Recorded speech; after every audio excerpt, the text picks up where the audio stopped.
Kuvendi miratoi rezolutën që shpall Iranin shtet sponsorizues të terrorizmit. Rezoluta kaloi me 79 vota pro dhe 1 abstenim.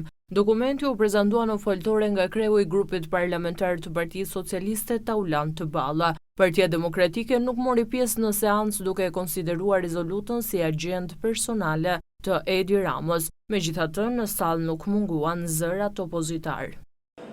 Terrorizmi nuk është vetëm një akt dhune.